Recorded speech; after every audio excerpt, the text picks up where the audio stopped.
para gravar, por favor. Tá. Então, boa noite a todos, a todas. É uma grande alegria nós darmos início a mais um painel aqui do nosso 7º encontro de pesquisa sobre direito e religião. Nós iniciamos hoje no período da tarde com grupos de trabalho, com um simpósio ibero-americano com professores da América Latina e da Espanha. E agora temos o nosso primeiro painel em português, e é uma grande satisfação podermos contar aqui com a presença do professor Márcio Henrique Ponzilacqua, da USP, Fabrício Possebon, Rodrigo Peretti, pesquisadores, ativistas, pessoas que atuam na área da liberdade religiosa, né, do diálogo interreligioso, enfim, temos pessoas que têm desempenhado e têm um papel brilhante e com uma bagagem muito grande nesse campo, que certamente enriquecerá muito o nosso evento, né? Esse é o primeiro de uma sequência de painéis que vão acontecer, né, a partir de hoje, dia 4, amanhã, dia 5, até o dia 6 de maio, né, quando nós encerraremos também com um colóquio internacional, com a presença de representantes das Nações Unidas e de pesquisadores também.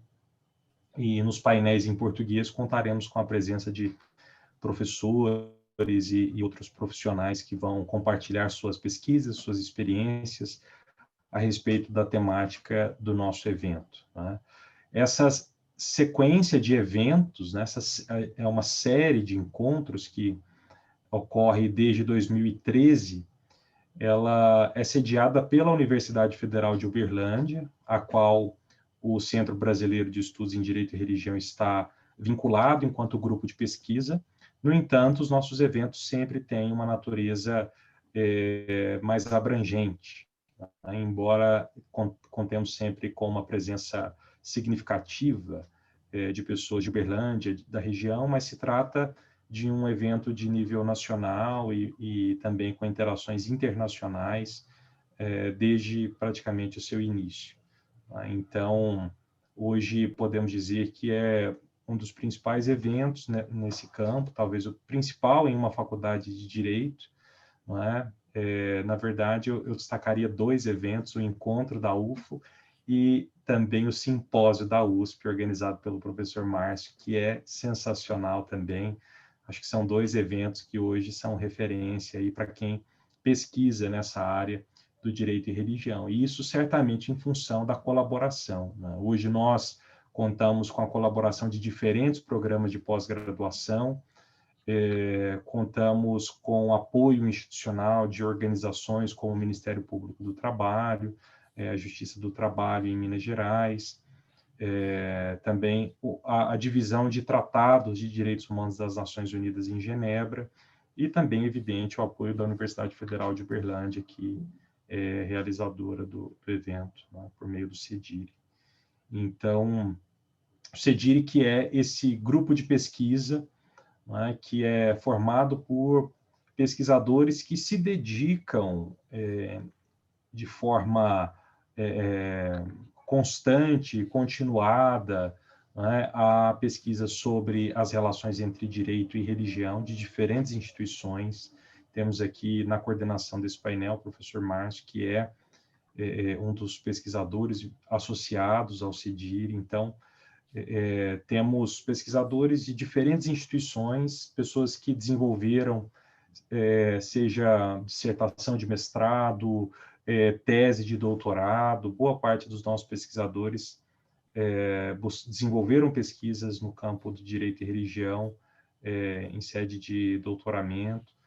Então, são pessoas que se interessam por esse tema e que buscam escrever, publicar, né, sobre esses assuntos. E o encontro é uma oportunidade, não apenas para os pesquisadores que integram o CEDIRI, mas também para todos aqueles que têm interesse e que querem dialogar sobre esse tema. São oportunidades que se abrem, né? Seja um encontro ou há também outras oportunidades, como eu havia mencionado, né? O CEDIR existe desde 2012, né, é estabelecido aqui na Universidade Federal de Uberlândia, e temos interagido, né, como dito, nos encontros com outras instituições, mas também por meio de outros projetos, né? Hoje nós temos diferentes iniciativas, por exemplo, temos o Pro Bono, que é a área de atuação, sobretudo de assessoria jurídica do CEDIR, que é aberta à comunidade. Hoje nós temos buscado enfatizar uma intervenção mais proativa e estratégica, né? Fornecendo subsídios para tribunais julgarem casos envolvendo a liberdade religiosa. Nós temos um núcleo de traduções que busca realizar traduções de documentos que consideramos importantes para a promoção da liberdade religiosa, do diálogo, da tolerância, do respeito, não é? E temos traduzido documentos internacionais e também traduzido até mesmo casos, não é? Judiciais que são julgados por tribunais internacionais, no sentido de fornecer subsídios para pesquisadores, para estudantes. Temos outras iniciativas também, né, como a realização frequente de seminários que ultimamente têm sido gravados e disponibilizados no YouTube. Oferecemos curso de formação para servidores e outros profissionais atuantes no sistema de justiça, inclusive juízes, desembargadores. Temos grupos de estudos, workshops para servidores públicos, workshop de boas práticas, né, para servidores públicos, competições estudantis, temos um fórum permanente para a promoção da liberdade de religião ou crença, que reúne, sobretudo, lideranças religiosas para dialogar e conversar sobre temas relacionados à liberdade religiosa. Enfim, são diferentes iniciativas que são desenvolvidas e iniciativas que têm, nos últimos anos, provocado alguns impactos, e tudo isso se dá em função da atuação diligente e dedicada dos estudantes, que são uma parte ativa e muito importante do CEDIR, que inclusive são responsáveis pela realização deste evento também, né? E eu queria aqui aproveitar para registrar os meus agradecimentos a toda a nossa comissão organizadora, as pessoas da Sara e da Bárbara, que têm se dedicado incansavelmente. Conversamos até 10 da noite, 11 da noite, resolvendo os últimos detalhes de cada painel, de cada grupo de trabalho. Então, tem sido, assim, alguns dias intensos, e eu quero registrar esses agradecimentos a toda a nossa equipe discente, né? Então, agradeço mais uma vez a todos e a todas os participantes que estão aqui conosco, em especial nesta noite aos nossos painelistas, né? E eu vou pedir para a Sara ou para a Sofia, né, realizar a leitura do currículo dos nossos convidados, e logo após o professor Márcio já assume a condução do painel desta noite. Boa noite a todos. Eu estou aqui representando a equipe discente do CEDIR e eu vou ler os currículos de todo mundo que está aqui nessa noite nos prestigiando. Professor Márcio Henrique Ponzilaca, que é professor associado da FDRP, Faculdade de Direito de Ribeirão Preto, USP, com livre docência em Sociologia do Direito. Atuou como professor visitante na Universidade Católica de Louvain, desculpa se eu falei errado, Bélgica, pós-doutorado em Sociologia de Direito pela Universidade de Picárdia e em Sociologia do Direito da Religião pela Universidade de Estrasburgo, França. Pesquisador associado ao Centro Brasileiro de Estudos em Direito e Religião, CEDIR, doutor em Política Social pela Universidade de Brasília. Apresento também o professor Rodrigo, eu não sei falar seu sobrenome, perdão, Perê, eu acho. Frade franciscano, possui graduação em Engenharia Civil pela Escola de Engenharia Kennedy, bacharelado em Filosofia e Teologia pela Pontifícia Faculdade Teológica da Itália Meridional, coordena a CPT Triângulo Mineiro, é membro da ONG Franciscana International, na ONU e em Genebra, trabalha com comunidades afetadas por impactos ambientais e violações de direitos humanos causados pela mineração. Há 34 anos, envolvido na luta pela terra urbana, é da coordenação Rede de Igrejas de Mineração América Latina e da Ação Franciscana da Solidariedade e Ecologia.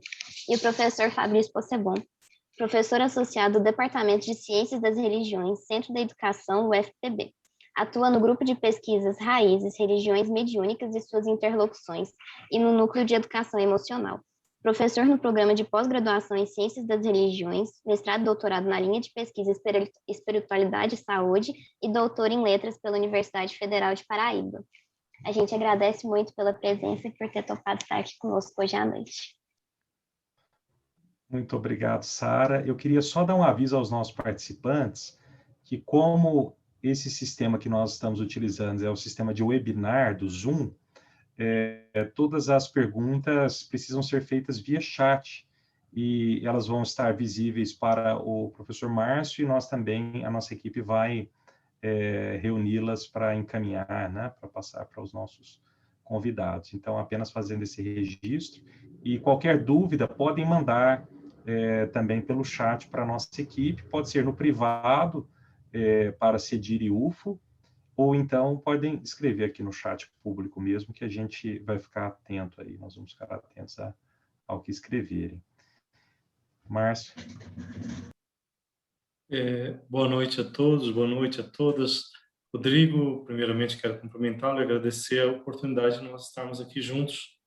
Novamente, eu conheço um pouco a sua trajetória, a sua competência, né? E a gente sabe que é um evento realmente significativo e de projeção internacional. Parabéns a você, a equipe, muito agradecido.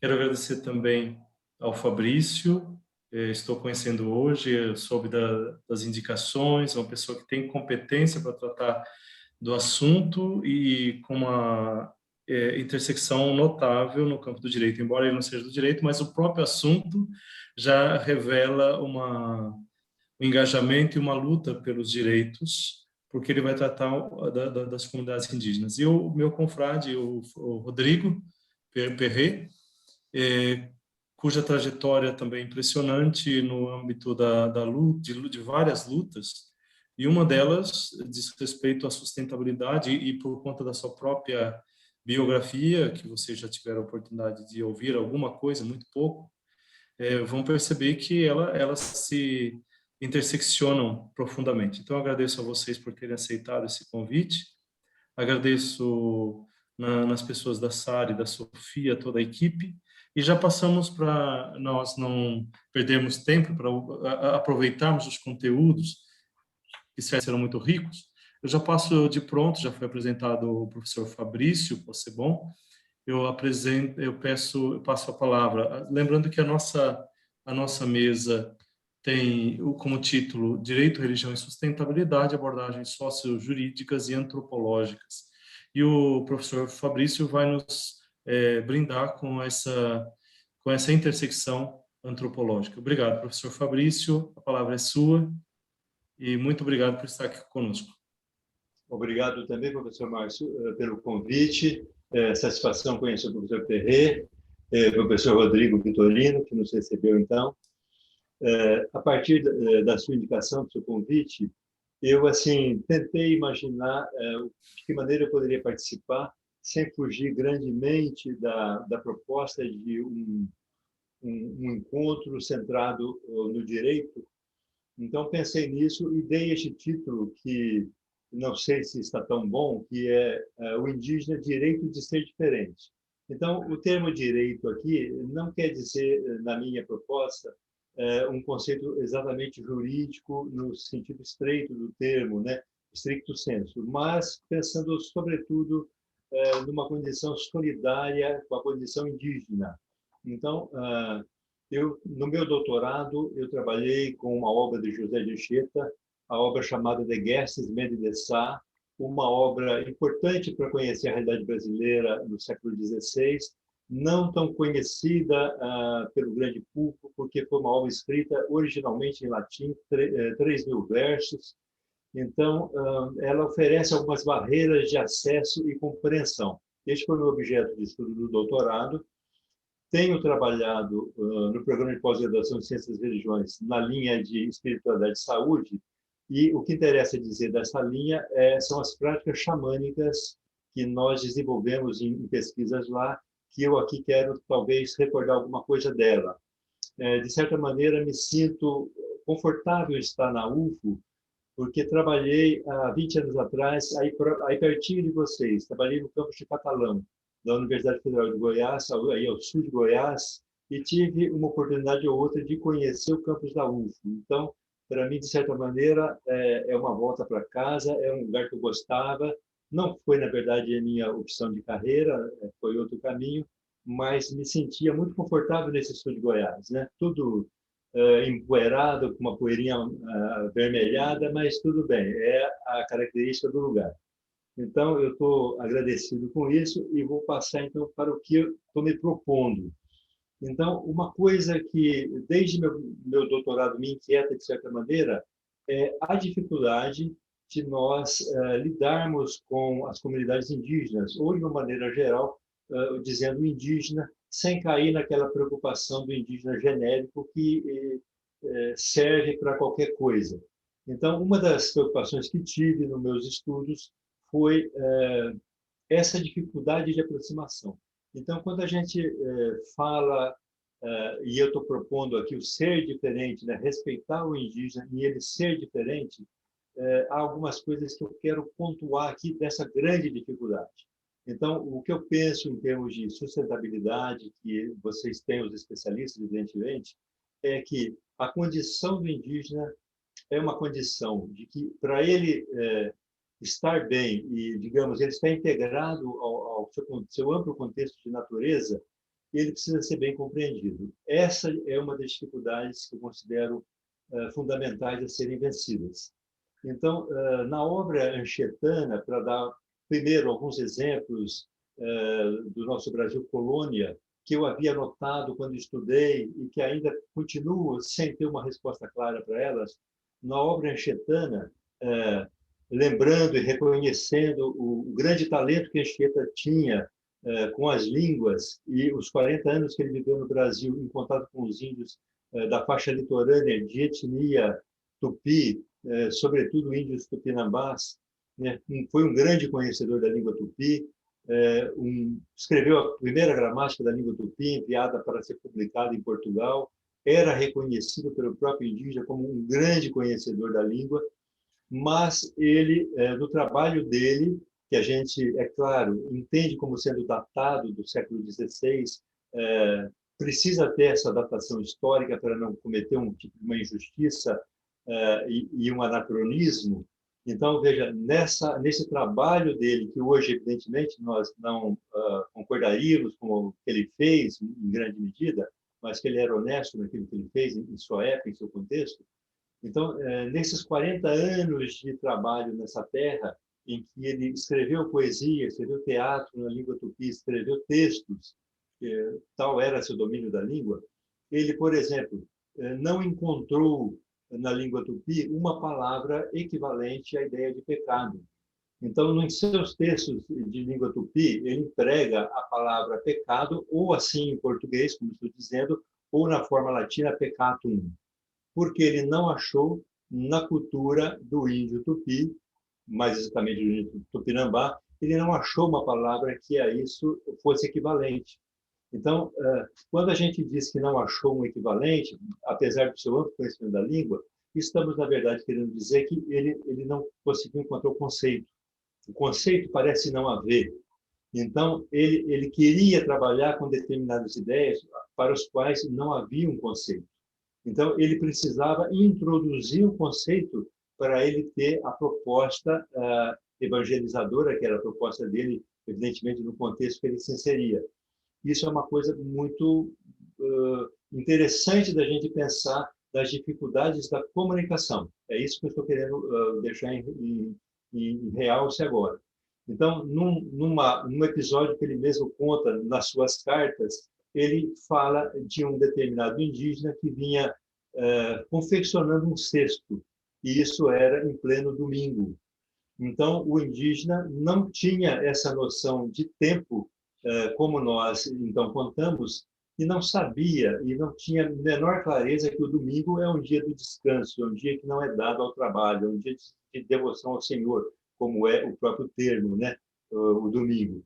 Então, ele encheu a cabeça, entre aspas, desse indígena de que ele incorria num erro, num pecado, até fazer com que o indígena queimasse aquele cesto. Então, ele escreve a grande alegria que ele sentiu, vendo que ele tinha conseguido, então, digamos, resgatar esse indígena deste pecado. Então, este mecanismo mostra para nós um grau de comunicação muito grande, né, de dificuldade. Veja, se o indígena não tem o conceito de pecado, ele tinha que introduzir o conceito de pecado na cultura indígena para depois fazer o trabalho que era próprio dele, de retirar o pecado do indígena. Então, tinha que colocar um problema que o indígena não tinha para depois fazer o trabalho de retirar o problema do indígena. Então, igual essa palavra, há inúmeras outras que o vocabulário nos informa o quão difícil era fazer esse contato. Então, por exemplo, quero dar mais um segundo exemplo deste Brasil colônia, falando, então, da língua indígena. Nessa língua indígena do Tupinambá, não é possível nós fazermos, então, uma conexão de posse com determinados objetos. Determinados objetos são possuíveis ou não são possuíveis. Então, eu posso dizer, por exemplo, minha cabeça, She Akanga. Posso dizer minha canoa, She Igara. Mas não posso dizer minha árvore, porque isso é um erro gramatical. Não posso dizer a palavra árvore é Ibirá. Não posso dizer She Ibirá, porque isso significa um erro gramatical. Não é possível eu conectar um pronome possessivo de posse, como esse que eu estou pregando, com as coisas, os elementos da natureza. Isso é uma coisa muito simples, mas revela para nós uma grande profundidade do distanciamento que estamos com eles. Ora, se o indígena não pode denominar uma coisa como posse, uma coisa que é um elemento da natureza, né, o rio, a montanha, a água, isso ele não pode dizer que ele tem posse disso. Então, imaginemos, por exemplo, como alguém que chega a esse indígena e vai se apropriar dessa terra, em nome do rei de Portugal, com uma carta de concessão do rei de Portugal, ou mesmo adquirindo, comprando, registrando num cartório a posse de uma determinada terra, como que vai explicar isso para o indígena? Que ele agora é dono da montanha, é dono do rio. Então, não há vocabulário para dizer isso. Então, o que eu estou aqui querendo deixar claro com esses exemplos simples é, na verdade, um grau de dificuldade, a imensa dificuldade de comunicação. Não se trata de uma simples comunicação que um tradutor daria conta de fazê-lo. Não é dessa natureza. Então, já Anchieta relatava que os índios aldeados, juntados de diversas etnias e postos juntados, como se diz, um aldeamento, eles rapidamente aprendiam entre si as línguas uns dos outros, línguas muito diferentes, e eles rapidamente aprendiam. Mas não aprendiam o português de maneira nenhuma, muito menos aprendiam o latim. Ora, por que se dá esse fenômeno? Não é um fenômeno de burrice, entre aspas, do indígena, de maneira nenhuma, porque ele tinha uma destreza ampla para aprender línguas, aprendiam muitas, e falavam muitas, mas não aprendiam o português, porque é, na verdade, uma barreira cultural. Ele não consegue aprender os nossos conceitos. Então, por exemplo, o indígena colonial contava os números de 1 a 4, depois ele usava a palavra mão para 5, 2 mãos para 10, 2 pés, 2 mãos para 20, e por aí ia acabando o seu sistema de numeração. Então, vejamos como que eu explicaria para um indígena que alguém, por exemplo, vive de juros, vive com o dinheiro guardado num banco e não precisa trabalhar, o dinheiro está lá mês a mês, ele vai rendendo juros e vai crescendo, e eu não preciso trabalhar, vivo de juros, né? Nada disso faz sentido para uma cultura indígena, então, ligada à natureza, ligada à terra. E veja, não é nada fácil transpor para eles estes conceitos. Se um conceito como o conceito de pecado, o Anchieta não conseguiu transpor, teve que usar o termo português ou latino, e tentar dizer para eles o que significava isso, enfiar na cabeça deles, entre aspas, para depois fazer qualquer tipo de trabalho. Então, imagine tentar convencer o indígena que um animal da natureza tenha algum tipo de dono, ou que uma árvore tenha algum tipo de dono. Me parece praticamente impossível. Ora, se esse diálogo não se estabelece, de que maneira nós vamos, digamos, entrar em paz com essa cultura? De que maneira nós vamos tentar garantir, como eu estou querendo aqui falar, o direito que eles têm a qualquer coisa? Ora, eles são peças-chave em qualquer proposta de sustentabilidade, em qualquer proposta de conhecimento da natureza, em qualquer proposta de um futuro que a gente imagine para a nossa Gaia. Agora, qual é a nossa condição de ter acesso a eles? Então, este é um primeiro momento, um primeiro ponto que eu queria ressaltar, que eu trago desde a minha época de doutorado, desses estudos que fazia e que para os quais não tenho uma resposta clara. Quem sabe vocês me ajudam. Eu estou querendo muito ouvir também o professor Ferreira, o professor Márcio, né, que estão assim nessa estrada e possam nos ajudar também. Um segundo ponto que é mais os estudos recentes, os estudos de xamanismo, eu queria destacar que até onde compreendo na tradição indígena, ela é fortemente centrada no tipo de saber que advém de estados alterados de consciência. Então, a figura xamânica, a figura do xamã, o paié, na nossa tradição indígena de etnia tupi, o paié é aquele indivíduo que opera, que trabalha e que realiza não em estados ordinários de consciência. Então, é o esperado dele, por alguma técnica ou por várias técnicas que ele tem acesso e ele conhece de longa tradição, estar em um estado alterado de consciência e operar nesse estado.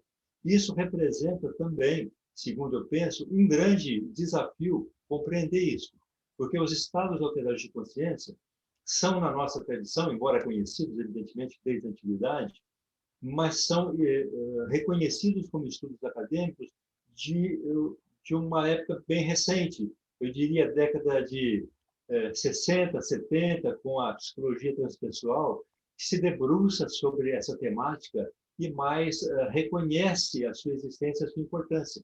Mesmo com esses últimos 50 anos de estudo desses estados alterados, ainda assim, não posso dizer de maneira nenhuma que eles tenham um estatuto de reconhecimento. Então, digamos, uma psiquiatria ortodoxa vai dizer que um estado alterado de consciência não é uma coisa de maneira nenhuma desejável. Pelo contrário, é até patológica. Há nomes técnicos para esses estados, considerando-os como patológicos, como esquizofrenia, psicose, coisas dessa natureza. Então, veja, o saber do indígena é um saber centrado numa forma de olhar a realidade em que os estados alterados são muito importantes. São muito importantes. E isso é completamente ignorado pela nossa tradição de uma maneira geral. Somente agora, muito recentemente, que nós conseguimos despertar para isso. Então, há estudos, há scans que são feitos na estrutura cerebral para ver como é que isso funciona. Há, digamos, de certa maneira, uma contribuição do Oriente com técnicas como yoga, técnicas como tai chi, meditações de diversas linhas budistas e por aí vai, que vem trazendo subsídios para nos ajudar a compreender essa maneira de ser. Mas essa maneira de ser do indígena é a maneira de ser sempre dele. Não é possível, talvez exagerando nos meus termos, esperar do indígena um encadeamento lógico àquela maneira aristotélica, né, de ações, reações e deduções. Eles têm sempre, entre aspas, sempre visões globalizadas, visões holísticas da realidade, né? Pesa muito para eles a presença de um sonho, uma visão, né? Uma inspiração, isso tudo é a vida deles. Eles são movidos por essas forças, por essas energias, né? Que para nós são absolutamente estranhas. Mas eu penso que uma proposta que a gente possa ter de um futuro sustentável, organizado, a gente precisa também ter esse olhar que eles têm. Não consigo imaginar um futuro em que isso não esteja em jogo. Então, aquilo que é reprimido neles, que não é valorizado, por exemplo, o uso de uma planta de poder, que isso está inserido em inúmeras tradições, e do indígena brasileiro, sem dúvida, já foi logo recriminado o cauim que o nosso indígena tomava, é logo recriminada a ayahuasca que o indígena amazônico toma, e por aí vai. Mas são mecanismos dessas tradições para permitir a entrada em estados não ordinários de consciência, porque é dessa maneira que eles se articulam. Então, eu quero, daquilo que eu pensei em dizer, era mais assim, evidenciar essa dificuldade que nós temos para acessar essas culturas. Há uma barreira que é linguística, que é muito grande, é imensa, né? Porque não é só boa vontade da comunicação, é, na verdade, do nível conceitual. Quais são os conceitos que são operados por eles, que a gente precisa, na verdade, se debruçar muito para se aproximar. E isso é uma grande barreira. E é claro que a língua é o principal elemento, talvez, cultural. Mas o que eu digo que é a forma com que ele olha a natureza, isso é uma outra barreira, também grande. A forma como ele convive com a natureza é grande. Então, a natureza para eles, né, se eu quiser dizê-la em termos gregos, como a physis ou a natura dos povos nossos da antiguidade, diz mais respeito ao que como nós hoje pensamos natureza. Em vez de paisagens, rios e lagos, o homem antigo via a natureza de uma maneira muito mais abrangente. Os deuses fazem parte da natureza, o homem faz parte da natureza. E isso, por alguma razão histórica, nós perdemos. Então, eu acho que nós precisamos nos aproximar do indígena e resgatar isso que é nosso também, que está, de certa maneira, perdido ao longo dos séculos. Então, o grego, quando falava em physis, ele falava de alguma coisa que é provável que é como o indígena pensa, né? Pensa ainda hoje. Então, o que eu pensei de dizer, o direito do indígena de ser diferente, não o direito, mas um olhar solidário, um olhar atento, um olhar carinhoso para essas diferenças. Então, eu acho que quem pode fazer isso somos nós que estamos aqui neste congresso, nós que estamos nos dedicando a isso, somos nós que podemos fazer isso, né? Então, acho que é uma missão, um trabalho nosso, né? Este é o lugar que eu, então, estou me situando, e isso é o que eu gostaria de aqui trazer para vocês. Digamos, é sobretudo uma preocupação para a gente enfrentar uma dificuldade que é de grande porte. Então, se eu não conseguir vencer um preconceito que a gente trouxe da nossa infância, né, da inferioridade do indígena, de que aquilo que ele faz tem pouco valor, de que ele é visto como um bêbado, porque ele, na verdade, está sob a ação de uma planta de poder, e aquela é a forma de saber dele. Se isso tudo eu não conseguir vencer, eu entendo que nós não vamos conseguir, digamos, avançar naquilo que nós pretendemos. Eu acho que está dando o meu tempo, pelo que eu aqui cronometrei, e eu vou ficar por aqui.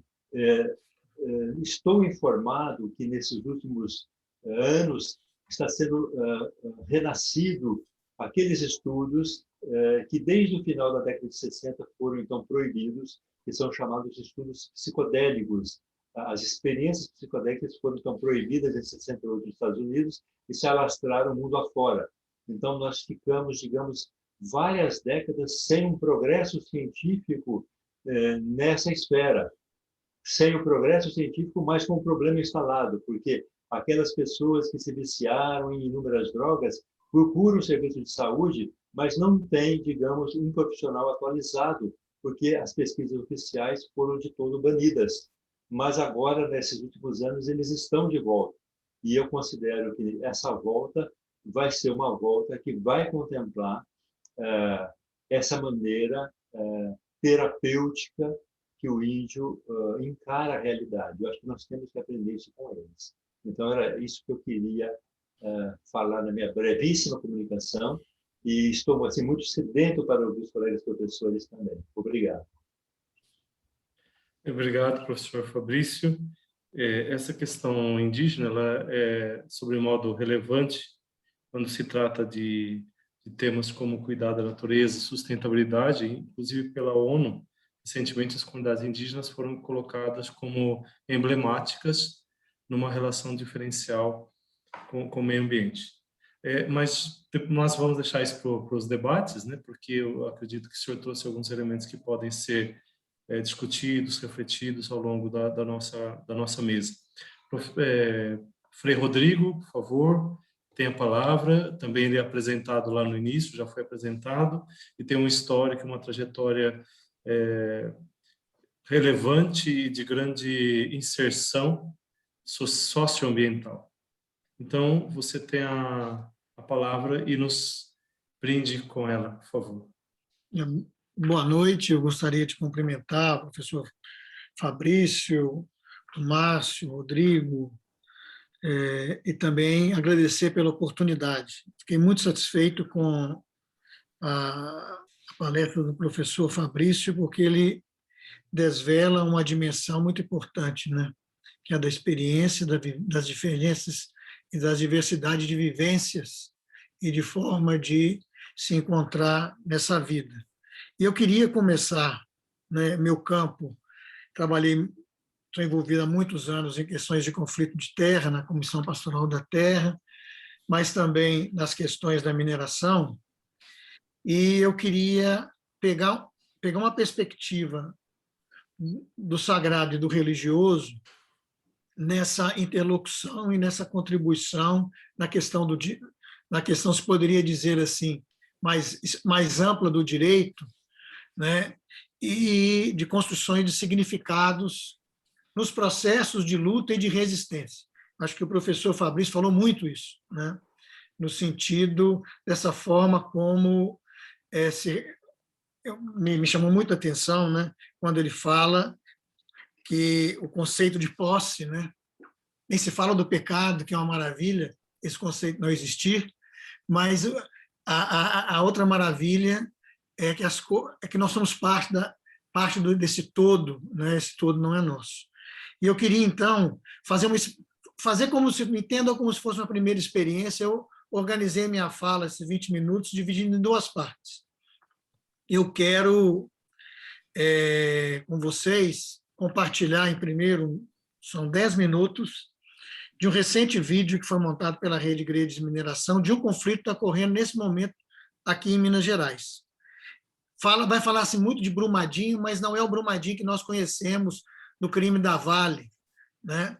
Mas é em Barão de Cocais, uma das áreas da Vale, e que essas famílias estão sendo deslocadas, né?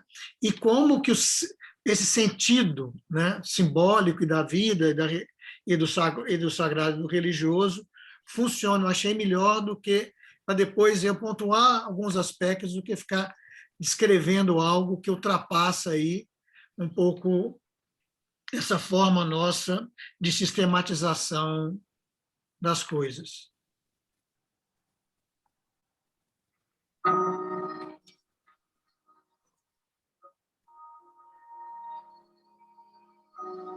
Ainda que eu andasse pelo vale da sombra da morte, não temeria mal algum, porque tu estás comigo.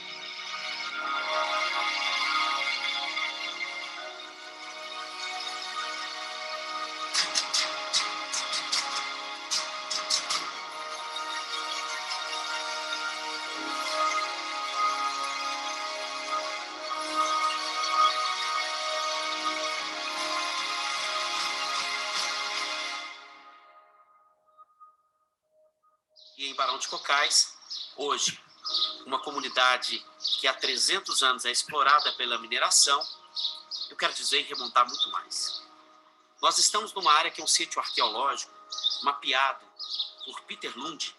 Quero lembrar que o campo de populações nômades e que tem aqui gravados nas pedras, desde a pedra pitada, a floralha, a luzia, remonta a mais de 12 mil anos de antropeização dessa área.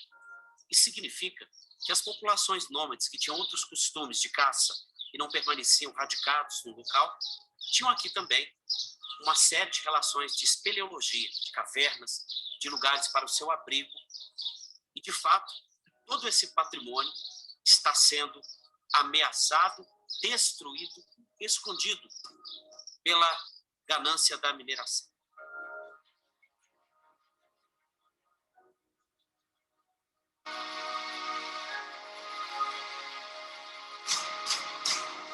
A Igreja de São José, localizada em São José do Brumadinho, distrito de Barão de Cocais, Minas Gerais, é marcada pela religiosidade secular, um ecossistema rico e diverso, além de ser um polo de peregrinação e devoção de sua comunidade e adjacências. O distrito de São José tem suas bases intimamente ligadas à religiosidade a partir do relato de um milagre acontecido no ano de 1742. O moço que estava trabalhando lá era um picador de lenha, um escravo, né? Aí ele estava cortando a madeira, quando ele derrubou um pau, aí ele caiu em cima dele. Aí ele ficou preso, que é o que igual está escrito aqui, né? Então ele sozinho, não tinha quem ele socorrer, aí ele gritou para São José. Aí apresentou São José, que está aqui, um médico e uma enfermeira para socorrer ele. Ele não tinha como ter escapado vivo, né? É o que a gente foi sabendo de tradição, de pai para filho, a conversa foi isso, né? E nesse local, eles levantaram aqui uma capela em homenagem a São José do Brumadinho. A partir desse momento, ergueu-se um pequeno santuário em homenagem à santidade do local. Posteriormente, uma igreja foi erguida e um pequeno cemitério, hoje desativado, configurando o local como sagrado para a comunidade, tornando-se uma referência em devoção a São José e em festejos homenageando o santo. As festividades e eventos não envolvem somente a comunidade, mas as regiões próximas, atraindo seguidores de São José, vindos de várias regiões do estado de Minas Gerais e de todo o país. Mas toda essa beleza encontra-se ameaçada pela empresa Vale, que possui na localidade uma barragem de rejeitos procedente da mina de Brucutu, em Barão de Cocais, que ameaça romper, comprometendo toda a região e obrigando os moradores de São José do Brumadinho a se mudarem de suas casas e abandonarem sua fé e ligação com a terra a que pertencem. Essa ameaça não só destruiria São José, mas uma infinidade de localidades sagradas e ancestrais. O que tinha que sair daqui é essa barragem aqui, ó.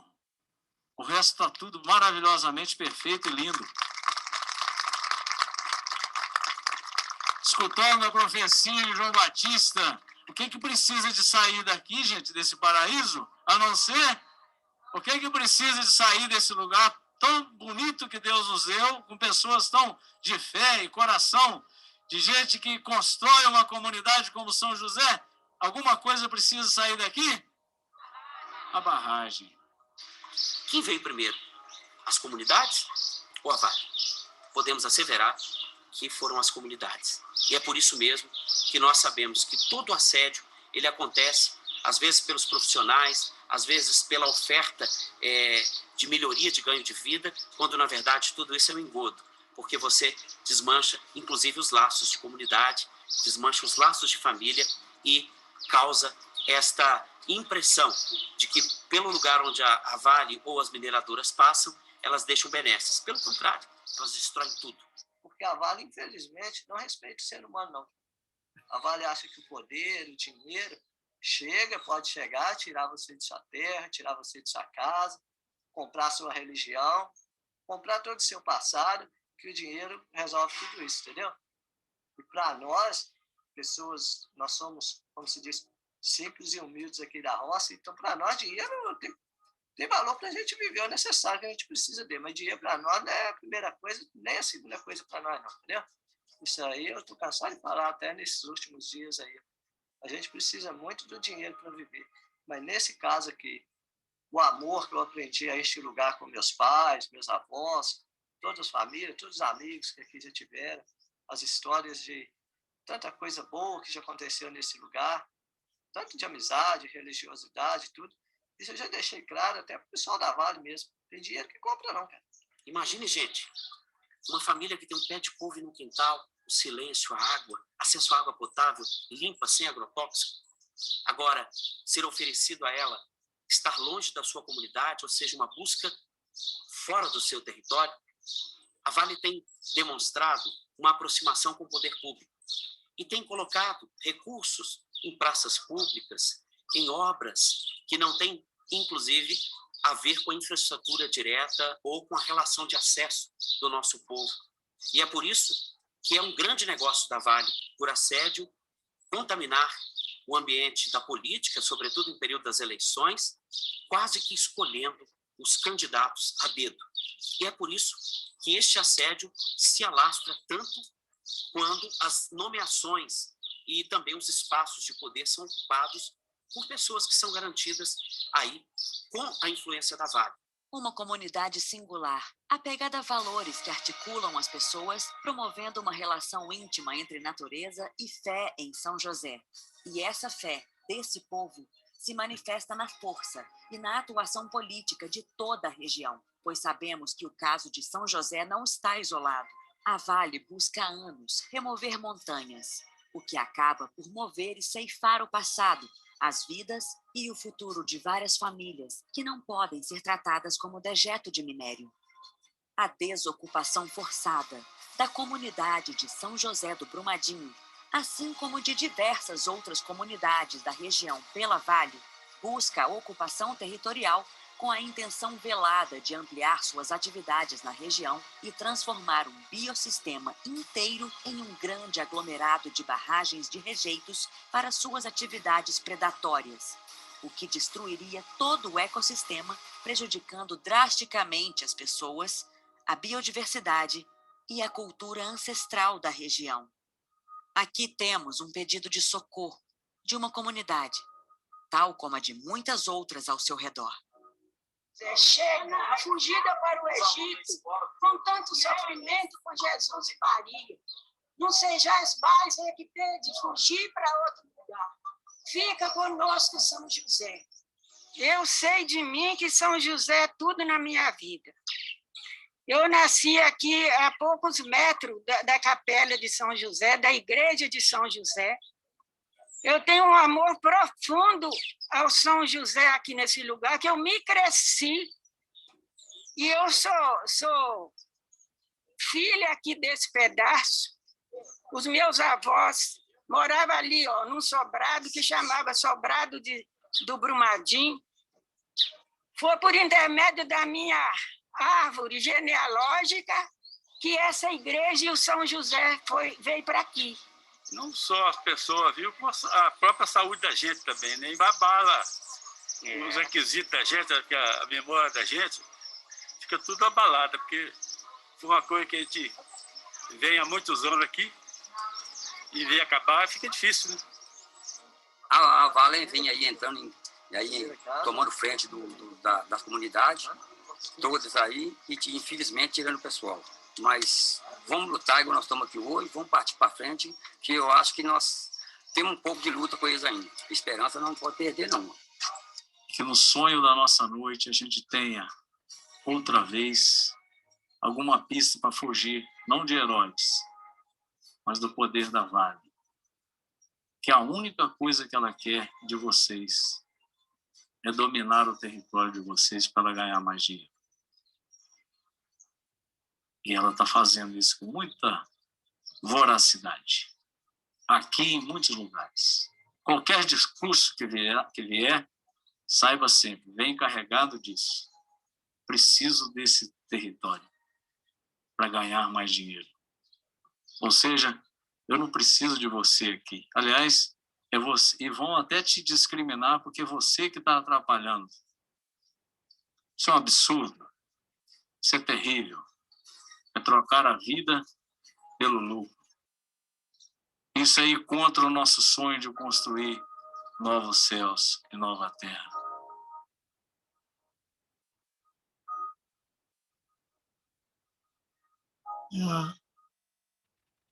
A minha intenção foi despertar para alguns aspectos, né? Eu acho que essa relação da religião, eu diria mais ainda do que a religião, enquanto uma uma instituição e um conjunto de normas, o fato religioso, a fé, o sagrado, a questão do direito e da sustentabilidade. Acho que são, na perspectiva, pelo menos da área específica que a gente está mais envolvido, né, ela traz consigo, né, um aspecto que eu acho que é muito importante e que ajuda na discussão do direito, né, e da sustentabilidade, que é a experiência e a convivência ambiental, né, ela leva o olhar humano ao campo da simbologia e supera, né, o espaço como um local geográfico e como um local físico. A gente precisa ir muito longe para poder entender isso. Só a gente lembrar de Guimarães Rosa, né?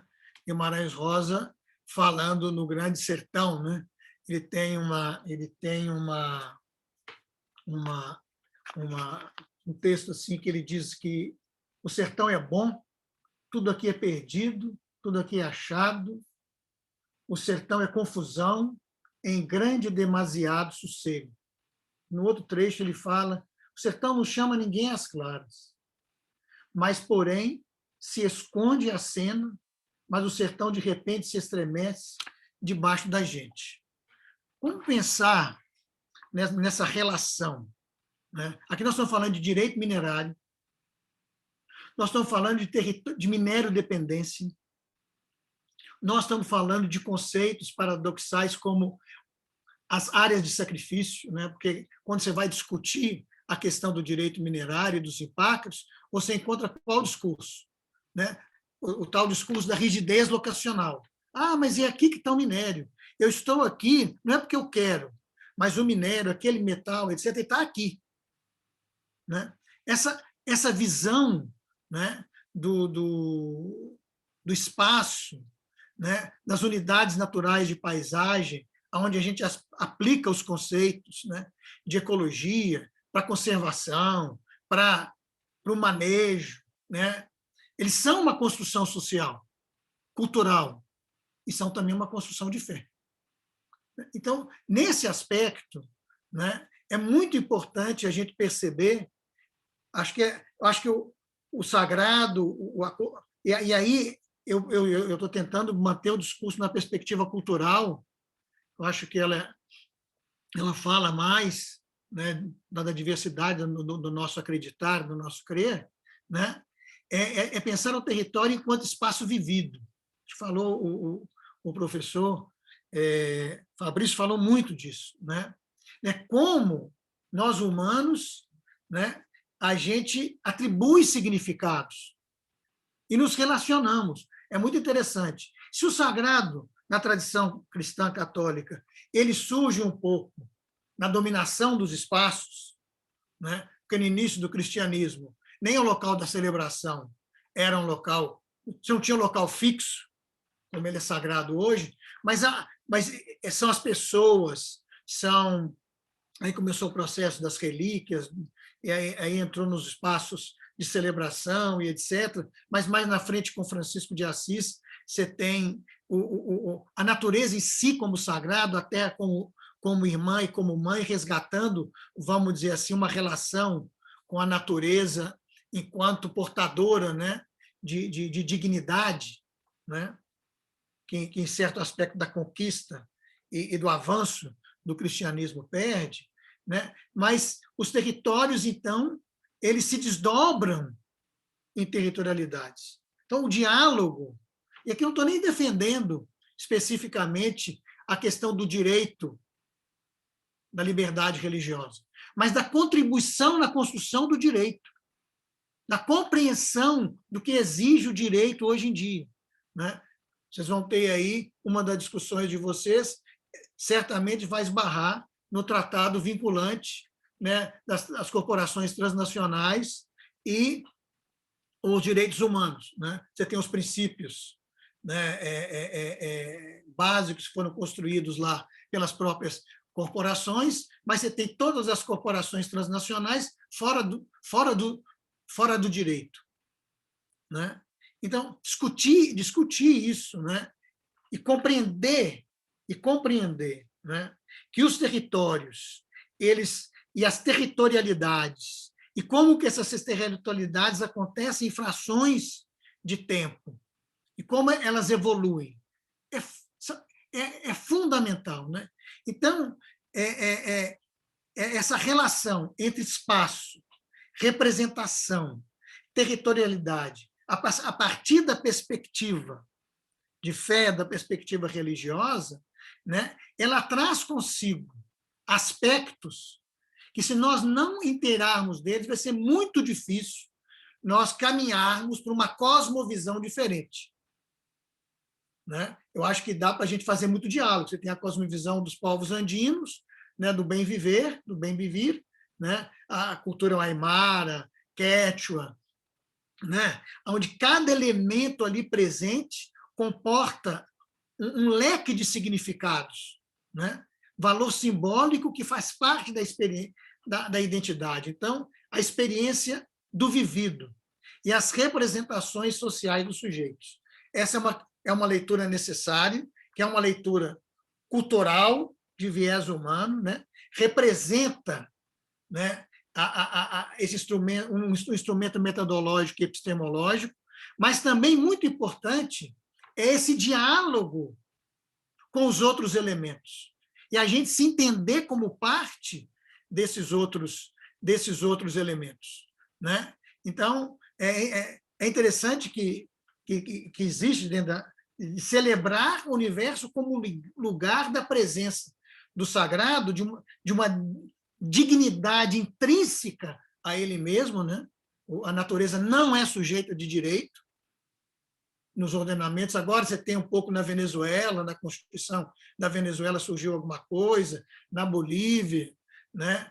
Mas ainda a gente aceita até que as gerações futuras na questão ambiental, eu tenho que preservar em função das gerações futuras, aqueles que não vieram ainda, né? Mas elementos imateriais, eles são fundamentais. E reconhecer, celebrar a dignidade, né,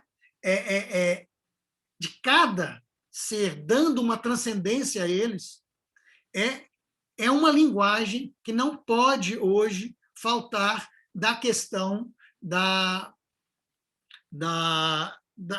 do direito e da sustentabilidade. Eu gostaria de terminar dizendo o seguinte, né? Viver em risco permanente é o que nos revela a realidade da mineração. É muito interessante, eu vou terminar dizendo especificamente o que está acontecendo, né?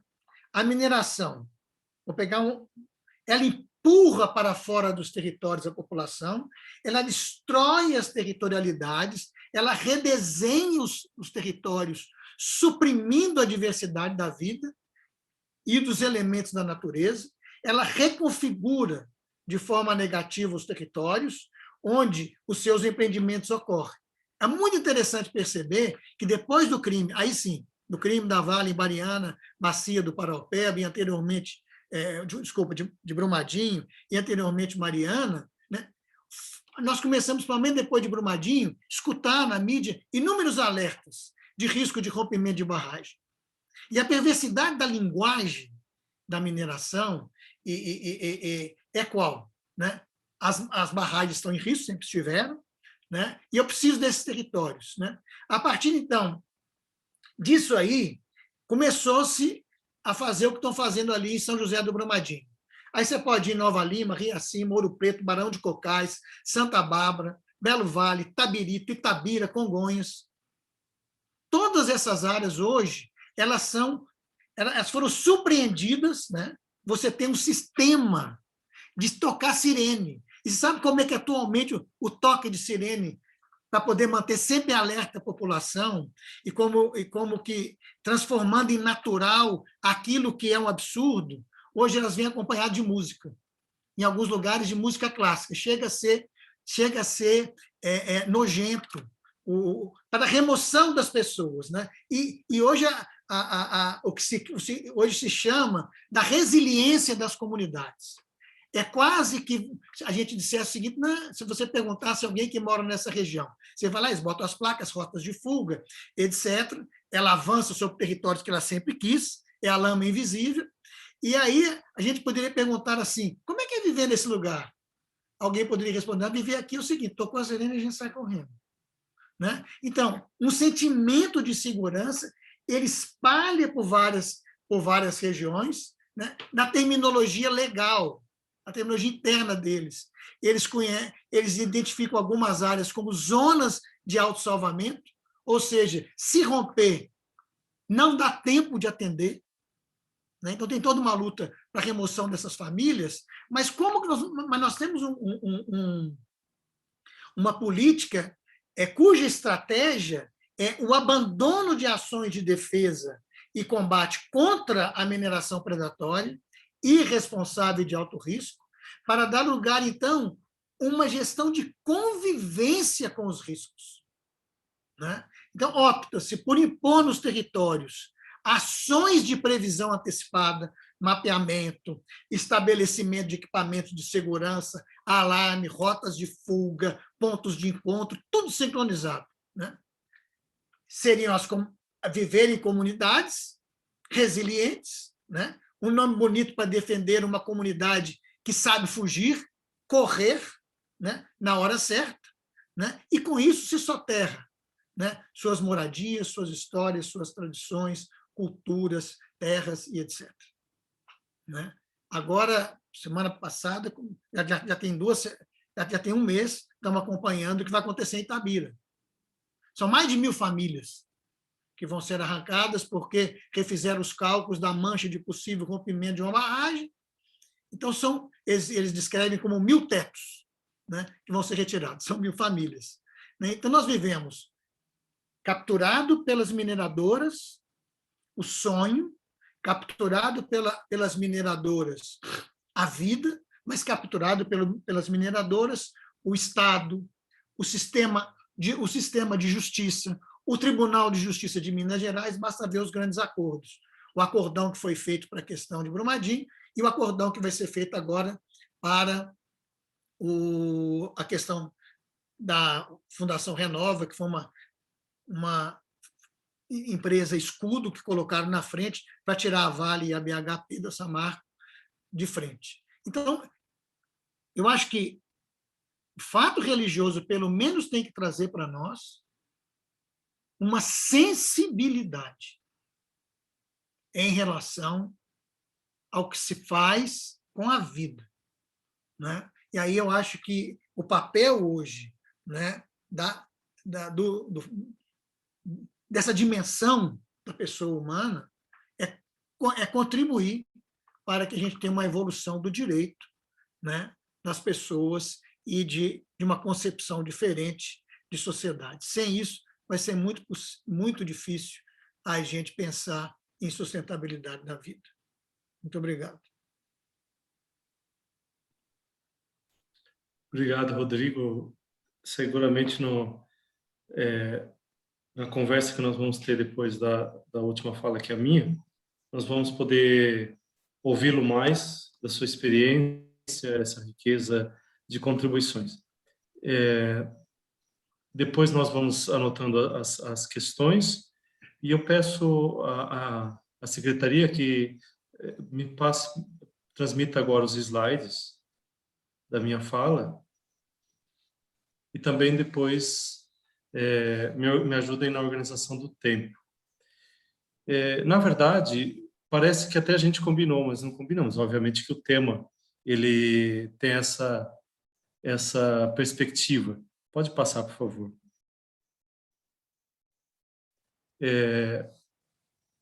Estão vendo bem aí os slides? Deixa eu ver se eu baixo aqui.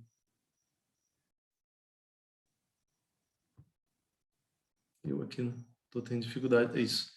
Isso aqui é uma pesquisa que nós fizemos, sob minha orientação, a Adriane e eu, da Corte Interamericana de Direitos Humanos e a Comissão Interamericana de Direitos Humanos. Nós percebemos que as várias demandas, porque o nosso objetivo de início era estudar a questão ético-religiosa, liberdade religiosa, mas vimos que alguns elementos eles comparecem como que amalgamados, bem dentro disso que você acabou de falar. eles acabam comparecendo como elementos juntos e, de certo modo, que precisam ser analisados conjuntamente. Os desafios ao direito das demandas ético-religiosas, ela é comum em toda a América Latina, em toda a América, porque o conjunto de ações que nós vimos, de casos, a partir da terminologia da liberdade religiosa, ela denotou que, não só na América Latina, mas também na América do Norte, Estados Unidos e Canadá, existem violações da liberdade religiosa. A laicidade e a neutralidade estatal, a consideração da liberdade religiosa em chave socioambiental. Isso foi uma descoberta que nós tivemos na nossa pesquisa, com foco nas comunidades indígenas. Quase todos os casos emblemáticos da Corte Interamericana e da Comissão Interamericana de Direitos Humanos, elas envolvem questões também de fundamentação socioambiental. Elas não comparecem só como um caso de violação de liberdade religiosa. Geralmente, são várias violações de direitos humanos que estão imbricados. Os casos envolvendo o imbricamento do elemento religioso com as searas políticas e outros temas conexos estratégicos. Esses casos que você apresentou, portanto, eles não são isolados. É o que acontece geralmente em toda a América. E são submetidos e chegam a ser submetidos à Corte Interamericana. Podemos passar, por favor? Aí são os critérios de seleção, que não vem ao caso agora, o temporal e os termos. O primeiro eixo, a Corte Interamericana de Direitos Humanos, no âmbito dos resultados obtidos na jurisprudência da Corte Interamericana. Segundo os critérios de seleção apontados, que conjugaram aspectos terminológico, cronológico e material, merece atenção os seguintes resultados. Nos casos contenciosos, a pesquisa reportou 12 ocorrências, referente a 8 casos. Alguns aparecem mais de um resultado, por exemplo, o caso Miguel Castro versus Peruso. Apresenta o resultado como uma sentença de mérito, reparação em custas, e outro como a interpretação da sentença. Destes, em 6, houve pedido de condenação do Estado por violação de direitos ligados à religião. São eles. Aí, o de baixo, por favor. Slide de baixo. E são esses casos que eu não vou dizer os nomes todos, mas vocês os têm aí. Pode abaixar, por favor. Na Guatemala, na República Dominicana, Nicarágua, Chile, Guatemala de novo.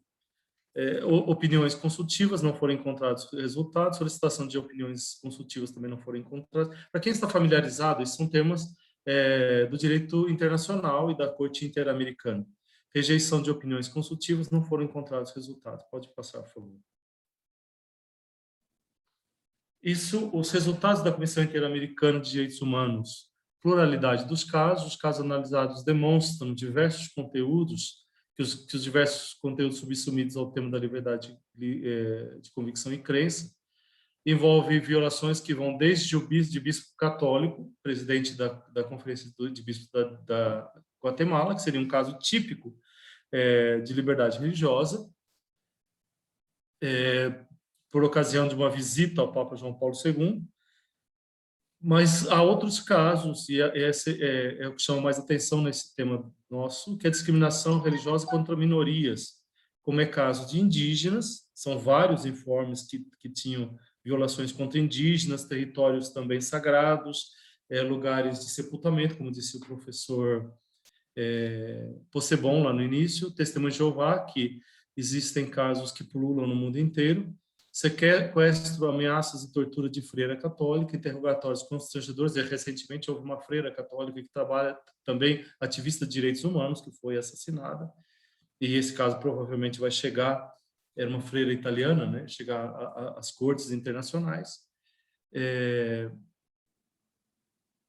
Por favor, tem uma... não, voltem aquele slide que apareceu um texto aqui. Sequestro, interrogatórios constrangedores e sem o devido processo legal contra os sacerdotes católicos, e caso envolvendo cláusula de consciência para alistamento militar, que é muito comum no mundo inteiro, e caso de violência sexual resultante em gravidez indesejada e contracepção. Por favor. Em todos os casos, como nós vimos, merecem destaque as dimensões ambientais e territoriais. seguindo a frase do Frei Rodrigo, é a compreensão mesma do território. O território como espaço de vivência, como a geografia hoje transmite, especialmente naquilo que diz respeito às comunidades tradicionais. E as comunidades indígenas são as mais afetadas, ou as mais recorrentes, digamos assim, porque também mais numerosas. Dimensão política, notadamente nos casos que envolvimento de trabalhos pastorais em zona de risco ou que expunham ações estatais. Projetos estatais que acabavam implicando também em desrespeito aos direitos humanos das comunidades tradicionais ou das comunidades envolvidas. Dimensão processual penal, ausência do devido processo penal, e dimensão sociológica, casos envolvendo minorias sociais e religiosas, como as testemunhas de Jeová e indígenas. E, na maioria dos casos, ou em muitos casos, a confluências temáticas. Pode passar, por favor. Estou tentando ser um pouco mais rápido para que a gente tenha mais espaço para o debate. De todo modo, como se está vendo aí no slide, os casos de violação religiosa, eles têm diversos matizes, são polifacetados, não são casos que envolvem somente a questão da liberdade religiosa, ainda que nucleados sobre elas acabam absorvendo uma série de outros fatores, distribuídos por todo o continente, independem do regime político vigente. Então, nós temos de países com uma inclinação socialista ou comunista e alguns países com inclinação capitalista. Em todos eles, você tem violações de casos de liberdade religiosa. Mas eles têm uma especial ascendência sobre a elucidação dos casos, ou seja, ainda que eles não dependam diretamente do regime político vigente, a compreensão do regime político acaba facilitando a compreensão dos casos e a elucidação.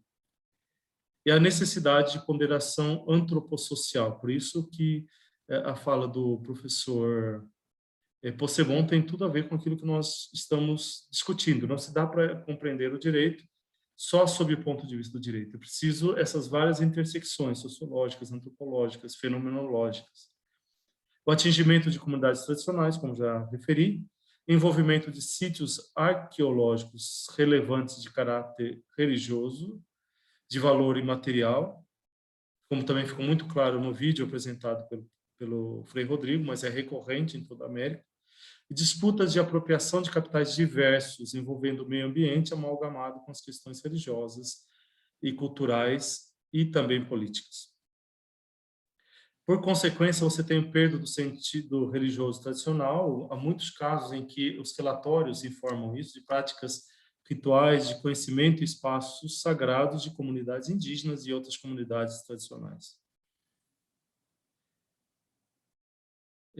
Como conclusões provisórias ainda, em geral, a violação à liberdade religiosa vem acompanhado de significativos abusos em outras dimensões dos direitos humanos, especialmente aquelas associadas à liberdade de expressão e também à dimensão socioambiental. Nota-se nos casos referidos que as ofensas à liberdade religiosa são engendradas em contextos sociopolíticos em que o reconhecimento das liberdades fundamentais humanas são sufocados ou desprestigiados. O que está em jogo é a essência mesma do reconhecimento do humano e da sua alteridade. Em regiões ou países onde há sufocamento das reivindicações populares ou hegemonias de modos e formas de expressão, tende-se igualmente à supressão das liberdades de convicção e crença, ainda que se propague o contrário. Mas nesses países, quando você tem sufocamento de qualquer reivindicação popular, acaba atingindo também a liberdade de crença. Elas, em grande medida, podem traduzir-se como termômetros dos níveis de repressão política e do sufocamento das condições essenciais para o desenvolvimento integral do ser humano e das suas aspirações de liberdade legítima. Por favor. Outra conclusão importante é que, embora com representação até relativamente baixa, os casos suscitados e analisados demonstram a complexidade da violação da liberdade religiosa, que vão desde a supressão do direito de culto e de manifestação associado aos ministros religiosos ou lideranças comunitárias, passando pela situação recorrente de minorias que pleiteiam o reconhecimento de suas pretensões de crença ou descrença, em desfavor especialmente das crenças de comunidades tradicionais, notadamente indígenas. Possivelmente, professor Possebon, porque os indígenas, como você falou, além desse desafio comunicativo que nós temos de lidar com o seu mundo de visão, mas também nós não queremos reconhecer o seu direito a ter essa mundivisão, né? De serem diferentes. E esse ser diferente provavelmente é o que nós estamos precisando, né? Em termos de sustentabilidade, como a própria ONU apresentou agora. Casos em que se nota explicitamente a violação de outros direitos e garantias fundamentais, chegando mesmo às denúncias e constatações de torturas e até de mortes nessas situações analisadas. Por certo, há ainda muito que progredir no campo do direito religioso no mundo, especialmente nas Américas. Mesmo os países centrais não se subtraem aos questionamentos e constatação de violência, como é o caso do Canadá e Estados Unidos. A sociologia do direito da religião pode contribuir intensamente para que estudos comparativos se incrementem, com perspectivas que vão desde a busca de compreensão das manifestações locais e regionais até a expressão pancontinental. Por favor, próximo slide. Essa referência bibliográfica que está sendo ainda construída e esse artigo está no prelo, está sendo avaliado. Obrigado. Eu vou deixar mais para falar no debate.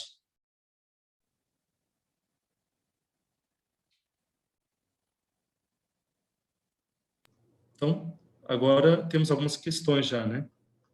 Sim, professor Márcio, a nossa equipe aí está organizando as questões, ou a gente até pode seguir, o senhor poderia até seguir aqui pelo chat também, mas eu só queria fazer um comentário, em primeiro lugar, dizer assim, como esse painel trouxe temas tão relevantes e assim, ficava até emocionado aqui ouvindo, né, assim, as apresentações e a situação vivida aqui em nosso estado de Minas Gerais também, né?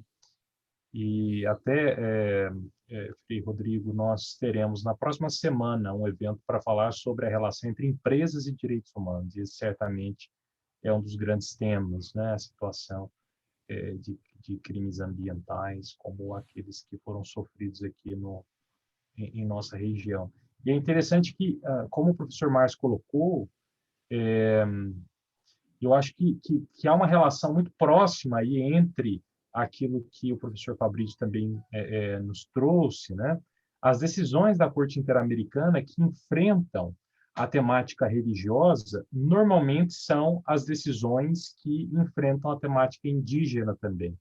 Então, temos a discussão sobre, por exemplo, o vínculo de ancestralidade, espiritualidade com a terra, né? A proteção de lugares sagrados, e isso como uma dimensão da liberdade religiosa, ou seja, impedir que as pessoas exercer a sua religiosidade corre do vínculo que é estabelecido com a terra, com os lugares sagrados, onde há, né, por exemplo, o exercício, o enterrar os próprios mortos, por exemplo, né? A Corte entendeu que isso é exercício, por exemplo, de conforme esses ritos fúnebres com determinada religiosidade indígena, por exemplo, isso é uma violação da liberdade religiosa. Então, aqui a gente encontra, né, uma relação muito próxima entre a proteção dos povos indígenas, de um lado, e também a proteção da liberdade religiosa. Então, eu vejo que é interessante que a Corte aprecie esses temas e essa discussão que nós estamos fazendo aqui hoje, sobretudo naqueles dois casos que o professor Márcio comentou, né, que é o Plan de Sanches e o Rio Negro. Dois casos, dois massacres em que os povos indígenas foram impedidos de enterrar os mortos, de acessar os lugares sagrados, por causa, por exemplo, de construção de hidroelétrica, e isso foi, pela primeira vez, se eu não estou enganado, foram alguns dos únicos casos em que expressamente a Corte reconhece a violação do direito à liberdade religiosa. Então, apenas uma consideração bem rápida, professor Márcio. Obrigado, Rodrigo. Na verdade, como é uma consideração, né, eu só gostaria de acrescentar que, realmente, como pesquisador de sociologia do direito e da religião, geralmente as situações, elas nunca... O direito, ele precisa ampliar-se na comunicação com os outros saberes. Não que ele não detenha, mas é para que seja mais eficaz, né? Para que a sua eficácia atinja realmente as situações. Porque senão nós ficamos nessa conversa de surdos, né? Em que as sociedades e o mundo da vida, o Lebenswelt, né? Acontece como o vídeo que apareceu, que o Frei Rodrigo apresentou, e a academia e o direito indo numa outra direção ou tendo preocupações que realmente não são as preocupações que angustiam, que fazem as pessoas se movimentarem e crerem até também. Eu tenho uma questão aqui, acho que a primeira pergunta, se não me engano, é do Gabriel. A equipe pode me ajudar. Se eu estou lendo certo. Porque é uma pergunta grande, eu tenho que colocá-la.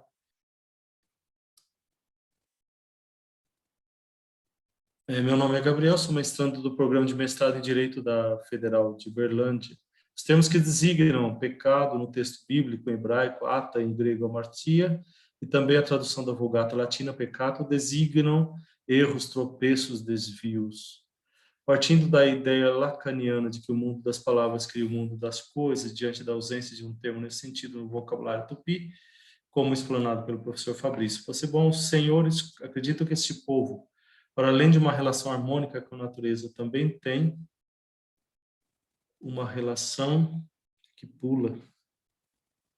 Desculpe, aqui é quando eu passo, alguém pode me ajudar a terminar a leitura? Relação harmônica, os senhores acreditam que esse povo, para além de uma relação harmônica com a natureza, também tem uma relação mais amistosa no âmbito das interações sociais? Isto é, isso. A linguagem reflete uma característica social harmoniosa desse povo? Muito obrigado, desde já. Podemos começar com o Fabrício, depois Rodrigo, e se acaso tiver alguma coisa, eu falo. Por favor, Fabrício. Obrigado pela questão. Se eu entendi bem a questão do colega, é se essa dificuldade de compreensão que ele salientou, se isso traduz também uma relação harmoniosa que os povos teriam entre eles e além da relação com a natureza. Bem, na minha compreensão da matéria, a relação que eles têm com a natureza digamos, aquilo que a gente estaria mais buscando e mais querendo aprender com eles. Imaginar que os indígenas aqui viviam, ou mesmo aqueles que ainda estão em condição isolada, estão vivendo entre eles em plena harmonia, imaginando, digamos, aquele nosso sonho de um cristianismo primitivo, acho que isso de maneira nenhuma acontece. Então, veja, eles são sociedades complexas que estabelecem relações também de poder e disputa, também por meios de produção. Isso tudo é uma realidade. Agora, o que destaca, segundo a gente pode se informar, segundo até onde eu posso me informar, é que mesmo os conflitos, as guerras, os combates, não tinham aquele sentido de aniquilamento. Então, não havia... Então, veja, um grupo indígena em conflito com outro grupo indígena não ia ao ponto de ser aniquilada uma etnia, de ser aniquilada uma aldeia completamente. E isso não tem esse tipo de descrição nem na época colonial, nem hoje, até onde eu sei. Então, veja, há relações sociais conflituosas de toda maneira, como temos na nossa sociedade. Mas a nossa sociedade parece não ter determinados limites que talvez a natureza dê a eles. Então, como eles têm uma noção muito ligada à sobrevivência, aquilo que conseguiram para a sobrevivência é suficiente para por ali. Então, é por isso que muitas vezes são chamados, considerados de preguiçosos, porque uma vez que eles conseguiram, digamos, a caça, a pesca por um dia, por 2 dias, eles não têm necessidade de acumulação. Então, não tem técnicas muito sofisticadas para isso. É claro que podiam salgar os peixes, os alimentos, para temporadas de chuva, mas não é a maneira deles pensarem. Eles acreditavam que uma natureza era doadora das coisas. Então, o que se pescava, o que se conseguia por um dia, 2 dias, era suficiente para aquilo, e depois podia ficar, então, evidentemente, fazendo outras coisas que não se dedicar exclusivamente. Então, não havia, até onde sei, uma intenção, um interesse da conservação, da acumulação de capital. Isso é um grande aprendizado com eles. Então, eles confiavam que a natureza era doadora. Então, conseguir para hoje, amanhã a natureza vai dar de novo. Então, não há conflitos, mas parece que os conflitos são mediados por essa realidade. Então, se há um ataque a um grupo rival e capturou um inimigo ou 2, digamos, isso é suficiente, vem-se embora. Não há necessidade de aniquilar tudo. Assim que eu entendo. Mas, é claro, combates, conflitos e guerras era uma realidade. Não consigo imaginar, pelas decisões que nós temos, coisas diferentes. E mesmo os grupos que estão isolados, que se sabe alguma coisa, essa realidade continua existindo. Mas eu acho que a mediação da natureza, nesse sentido amplo, é aquilo que faz a diferença. E quero aproveitar também, nessa minha fala, que estou me demorando, que da fala do professor Rodrigo e do projeto do professor Márcio, um elemento que notei muito interessante, que é a pequena separação que há entre o sagrado e o profano na sociedade indígena e na sociedade tradicional.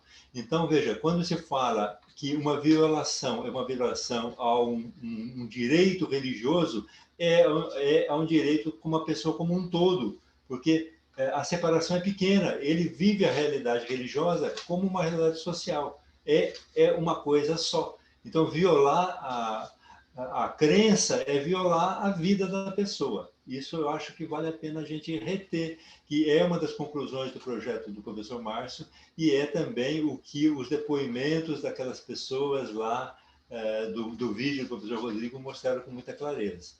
Assim que estou entendendo. Obrigado.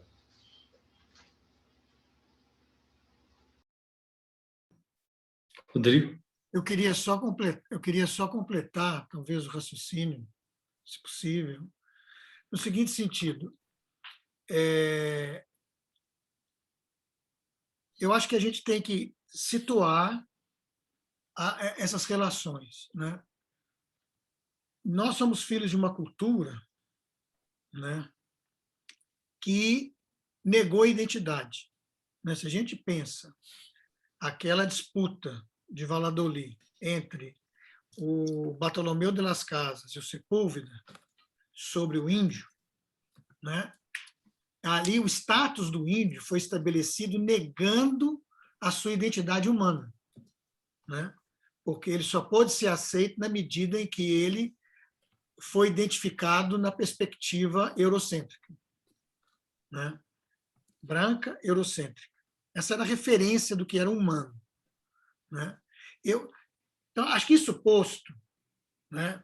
E sem dar o pulo, e acho que o Fabrício falou muito bem, né, para a gente começar a imaginar aí a ideologia do bom selvagem, né, que também foi uma outra forma de dominação que se impôs, né, e de má leitura. Mas eu recorreria, por exemplo, num conceito que estabelece relações humanas. Por exemplo, qual é o conceito de agricultura que nós temos hoje, né? O conceito de agricultura que prevalece na nossa sociedade, de forma global, é que a agricultura, como um mecanismo econômico de insumo, produto e mercado, mas não como uma base de vida e de organização social, né? Então, por exemplo, o solo. Se a gente pega nos anos 70, né, quando entrou a modernização da agricultura no Cerrado, na nossa região, né, e o pacote tecnológico que veio, né, o solo ele não é mais tratado como um ser vivo, né, mas como uma base para sustentar o crescimento de uma planta, onde uma quantidade cada vez maior de insumo químico é incorporado, o maquinário, né? A substituição da diversidade vegetal por uma só espécie, monocultura, para garantir safras agrícolas. Então, não é visto como uma base de organização de vida. Obviamente, se a gente imaginasse o agricultor tradicional da nossa região, como é que ele funcionava? Ele diversificava o plantio dele para ele não poder perder, né? E ele seguia um ciclo, os dois ciclos que existem na nossa região, o período seco e o período chuvoso. E ali se determinava. Na medida em que eu artificializo, eu substituo. Né? É interessante que toda a linguagem da agricultura chamada moderna pega a natureza e eu vou fazer o quê? Eu vou dar combate. Né? Se eu tinha, no primeiro momento, uma pessoa humana que talvez, diante da natureza, ele tinha uma intervenção até um certo momento, daí para diante você podia pensar numa questão mais mitológica ou mais religiosa, que aquele é o espaço de Deus, o espaço dele tem um limite. Ele hoje não, ele artificializa e ele combate. E a natureza não é mais irmã. E as relações que eu estabeleço no território também modificaram. São relações competitivas e não de colaboração. Né? Se a gente pega, não precisa de ir muito longe, se a gente pega como funciona a agricultura familiar, né? A agricultura familiar, ela funciona muito entre os vizinhos na troca de serviço. Né? Tanto que um dos fatores que a gente acompanhamos aqui perto de patrocínio, né? Uma empresa, hoje é dominada pela Yara, que é uma norueguesa, para fertilizantes, o que esse pessoal estava fazendo? Né? Estava desalojando as famílias de agricultores tradicionais, de pequenos agricultores, né? Que tinham ali gado, café, o milho para o gasto animal, arroz, o feijão, né? Essa variedade, tinha nascentes, etc. E a legislação dizia o quê? Não, a mineração ela se sobrepõe ao território, porque ela é de utilidade pública, né? O subsolo tem mais valor do que o solo, nós somos superficiários, é isso que diz o Código Minerário Brasileiro, né? E aí vocês têm que ir embora. Então, vamos supor uma negociação bacana, casa por casa, terra por terra, e vamos dar um pouquinho a mais, e a gente vai ser arrancado do território, eu vou desmembrar, um tanto vai para cá, um tanto vai para lá, todas as relações se rompem, não só relações de parentesco, mas relações de convivência. E eu estabeleço uma outra relação ao território. Então, eu acredito que certos modos de vida, eles contribuem para certas relações mais cordiais ou mais colaborativas, vamos dizer assim, né, do que outras que estabelecem uma competição e estabelece um jogo mais duro para que eu possa sobreviver. É o que eu diria aí em relação a essa pergunta que foi feita. Não no sentido de completar, porque as respostas já foram bastante eloquentes, mas só para apresentar também meu ponto de vista, conforme acabou de dizer o Rodrigo, às vezes nós temos alguns elementos de sobreimpressão de territórios ou de desterritorialização. E sobretudo, naquilo que respeita a algumas comunidades. Na minha fala, como eu falei um pouco rápido, até para que nós ganhássemos tempo nesse debate, felizmente o professor Rodrigo ele evidenciou algo que estava nos slides, é que alguns dos casos de violação eram massacres. E massacres implicam mortes sequenciais e numerosas de muitas pessoas. E aquilo que o professor Fabrício agora notou tanto da fala do Rodrigo como da minha, e de fato é verdade, é que a violação da liberdade religiosa, geralmente ela está associada a outras violações de direitos humanos, ou seja, por fim, o que se tem é uma violação, uma desconsideração da pessoa, do ser humano, e também uma destruição do ambiente em que essas pessoas vivem. Então, as coisas estão sempre muito associadas. Você não pode pensar o ser humano de modo desconectado da natureza e também das suas próprias outras dimensões, que além da dimensão religiosa. A dimensão religiosa ela está concatenada. E se não estiver concatenada, nós temos essas esquizofrenias que estão acontecendo recentemente na nossa sociedade, inclusive no âmbito das disputas políticas, né? Você começa a pensar o ser humano e as suas escolhas separadas da condução que ele faz da sua coletividade, da sua vida ancestral, das suas práticas ancestrais, das suas práticas funerárias, das suas práticas de lugar sagrado. Você começa a desconsiderar o ser humano também com relação àquilo que são os direitos da natureza. O Rodrigo falou que as constituições da Bolívia e da Venezuela, elas têm tentado trazer essa subjetividade da natureza, mas mesmo no direito há muitas pessoas hoje, em toda a América Latina e no mundo, defendendo essa subjetividade, até porque a Terra, ela pré-existe à própria espécie humana, né? A natureza, ela nos antecede, e então ela deveria ter direitos que são naturalmente, em certos sentidos, prevalentes aos nossos, porque sem eles nós também não sobrevivemos, nós também não existimos e não temos relações sadias, né? Recentemente foram feitas pesquisas de que o canto dos pássaros, a observação dos pássaros, ela repercute na saúde humana, na saúde coletiva. Então, quando nós só veja um detalhe tão aparentemente insignificante, mas que tem uma conexão profunda com a nossa própria existência. Então, falta uma perspectiva existencial bastante integrada, e especialmente no direito. Acho que o direito está avançando, mas ainda falta muito nesse sentido. Eu gostaria de fazer essa contribuição. Obrigado. Acho que agora temos ainda... Eu queria pedir licença, professor Márcio, e dizer alguma coisa para não perder uma fala importante do professor Rodrigo, que foi essa rede colaborativa das sociedades tradicionais. Então, assim, eu me lembrei que quando nós vamos procurar, por exemplo, em algumas ou em muitas culturas indígenas, uma palavra, o equivalente para a palavra obrigado, a gente muitas vezes não encontra. Então, veja, o índio não fala obrigado e fica parecendo curioso, parece que ele é ingrato, alguma coisa acontece e ele não agradece. Mas, veja, isso está dentro de um sistema que é uma rede colaborativa. Então, se alguém está construindo lá a sua oca, a sua casa, o outro vai lá ajudar. E por que terminada a ajuda ele não fala obrigado? Não fala obrigado porque a relação fica aberta. Quando o outro for construir a dele, ele vai também lá ajudar.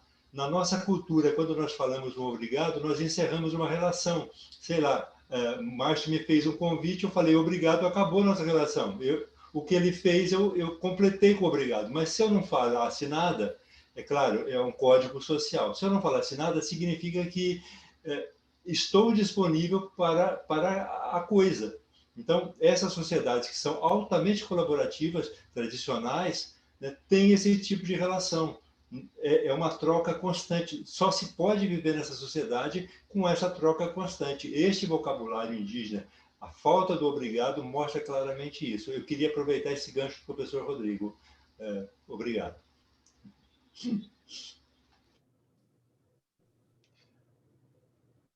Márcio, podemos Rodrigo, ler a última pergunta? Sim, a última pergunta.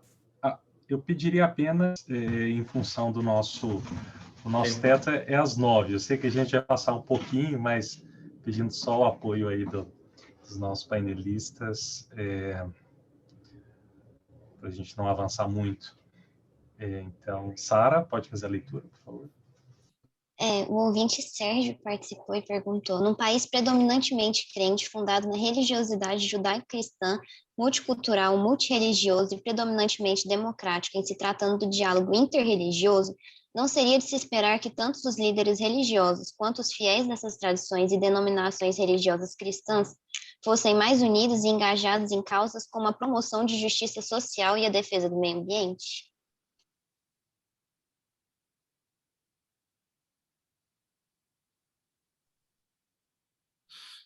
Eu vou começar respondendo essa questão, depois os demais complementam. Na verdade, há uma pseudodemocracia, né? Não necessariamente as religiões conduzem a um espaço mais democrático, e não necessariamente as religiões não estão em tensão ou conflito. Há autores, inclusive, no campo da sociologia da religião, que dizem que há uma disputa pelas representações, pela simbologia religiosa, inclusive por aquilo que eles chamam de mercado religioso, né? Então, só para incrementar aqui, é um pouco ilusório nós acreditarmos que necessariamente as religiões ou a institucionalização das religiões, elas promovem a pacificação ou a colaboração. Elas têm também essa possibilidade e essa dimensão, mas nem sempre essa dimensão é trabalhada entre os fiéis.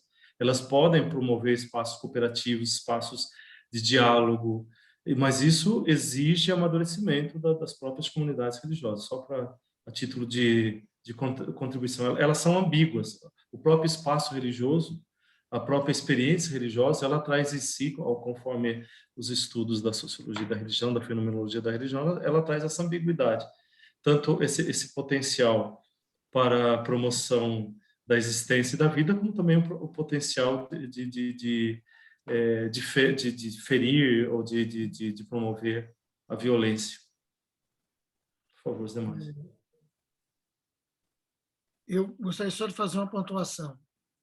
Muitas vezes a gente tem uma tendência de querer colocar as religiões fora do contexto do mundo em que nós vivemos, né? Acho que o professor Fabrício, quando ele fez a reflexão sobre o Anchieta, ele foi brilhante, né? Não foi só essa falha, se a gente pensar com os instrumentos que nós temos hoje de análise, né? Muitas outras, né? Mesmo o plano da doença, de novas doenças que trouxe, sem saber, etc.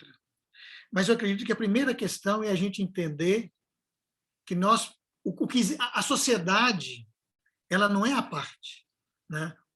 Essa distinção sagrado e profano, ela também foi um exercício de poder, em vários aspectos, né? Principalmente nas religiões ocidentais, né? Mas em muitas religiões orientais também funcionaram assim, né? Então, a primeira coisa é como a gente se encontrar. E como que a gente resgata o que há de positivo nessa construção de cada esforço, dessa busca que cada ser humano tem em si, porque existe uma fé que é antropológica. Aquele que me faz levantar de manhã, mesmo que a minha vida esteja muito ruim, é um princípio ativo de esperança que a gente poderia interpretar, mas que nem em muitos aspectos eu posso qualificá-lo já como algo de fé ou de religião.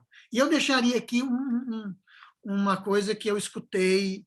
Eu estava numa vila, nas montanhas no Japão, e que a gente estava visitando áreas de agricultura familiar, etc. E de manhã cedo amanhecemos na casa, e na hora de fazer a primeira refeição, eu olhei assim, e tinham 2 altares. Tinha um altar budista e um altar shinto, de shintoísmo. E eu pedi para a pessoa, com a minha mentalidade ocidental, eu pedi para a pessoa que estava do meu lado, traduz. Estou achando interessante. Quem é o budista aqui? Quem é o shintoísta aqui? Eu imaginei, certamente, ou o marido ou a esposa é de uma religião ou é de outra. A resposta dele me deixou pasmo, do senhor. Ele virou e falou o seguinte: não. Nós, japoneses, somos muito generosos com os deuses. Subverte toda a relação que a gente tem com o sagrado.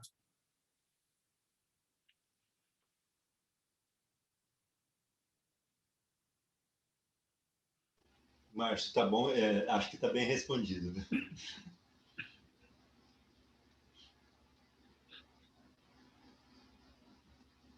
Abre seu microfone.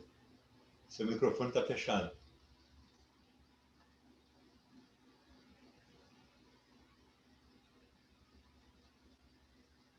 Eu penso que nós podemos dar por encerrada essa mesa, então. Muito obrigado a todos os painelistas.